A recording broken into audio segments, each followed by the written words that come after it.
English shorthand dictation at 100 words per minute. Ready, start.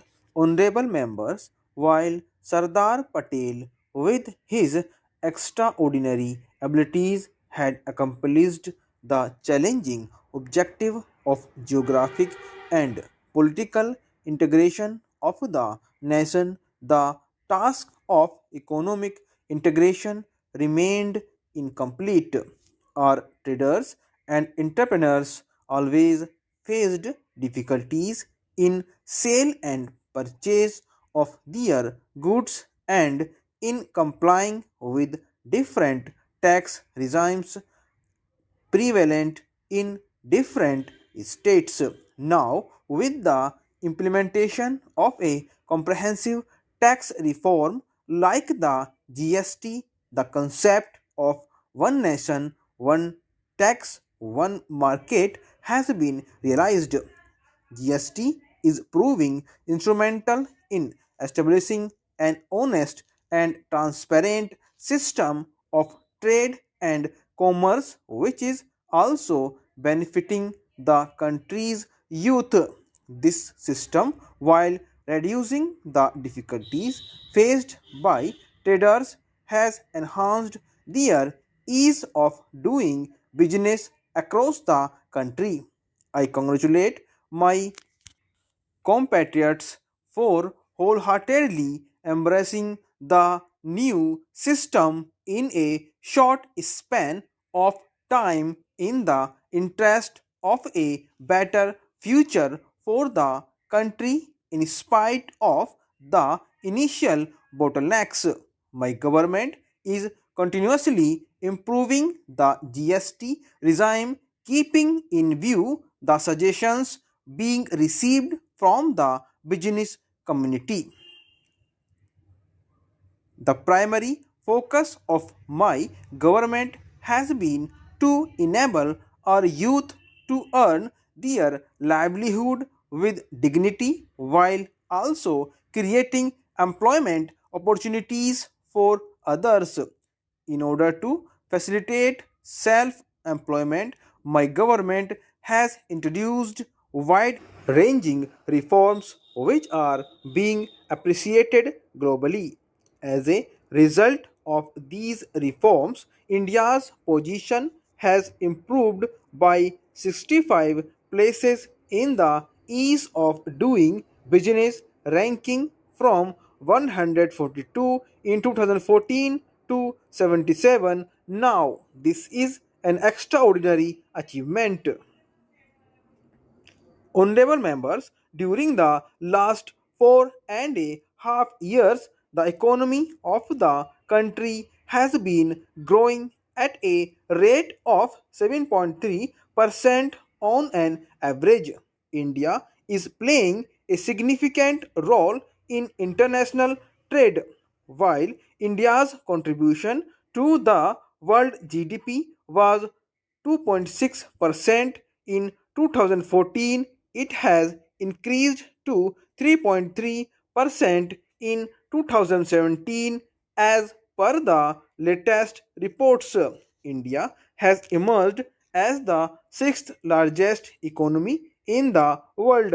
This is an opportune moment for the country to play a decisive role in the fourth industrial revolution, and my government is committed to ensure that our citizens take full benefit of this opportunity. As a result of the Make in India initiative, effective outcomes in the field of industrial development and employment generation are clearly visible. Now, India is the second largest manufacturer of mobile phones in the world. Recently, the milestone of converting diesel locomotives into 10,000 horsepower electric engines has also been established by India. As a part of Make in India initiative, Asia's largest medtech zone is being established in Andhra Pradesh. defense corridors are being established in Uttar Pradesh and Tamil Nadu, which will not only strengthen our security through establishment of production facilities for defense equipment but also provide employment to the youth. Soon, the passengers will also be able to avail the ultra modern facilities of our fastest train Vande Bharat Express. I also want to congratulate the scientists and engineers of our country who are tirelessly working for recognition of India's prowess in this era of modern technology.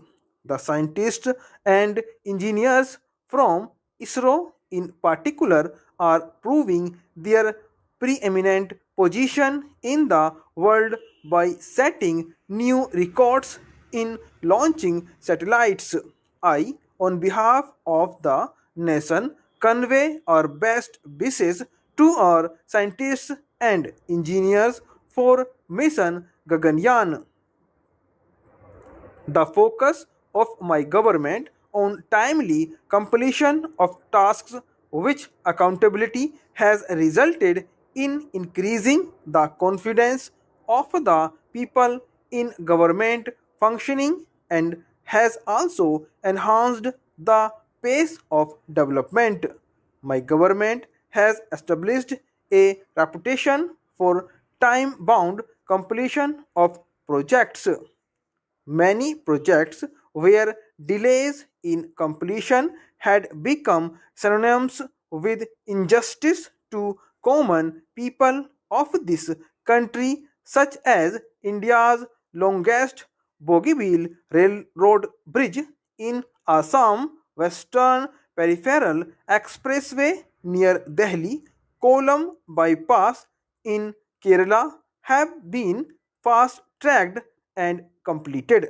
By completing these projects, my government has done justice through the resources of the nation and aspirations of the people, developing modern infrastructure for economic development as per the needs of 21st century is the aspiration of every Indian, especially the middle class. Sensitive to their aspirations, my government is completing new projects at a fast pace. The airport terminal constructed at Prayagraj in a record period of 11 months is an evident example. Last year, the country's first container vessel sailed along the national waterway from Kolkata and reached Varanasi. Eastern Peripheral Expressway, started in November 2015, has also been dedicated to the nation last year.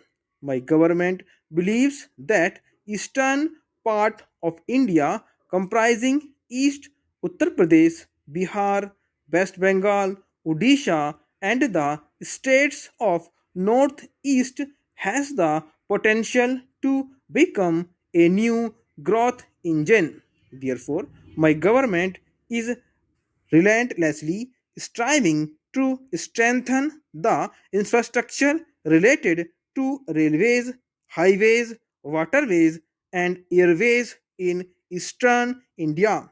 Under Udan Yojana, 19 new airports are being built in eastern India, and of these, 5 are coming up in the northeast.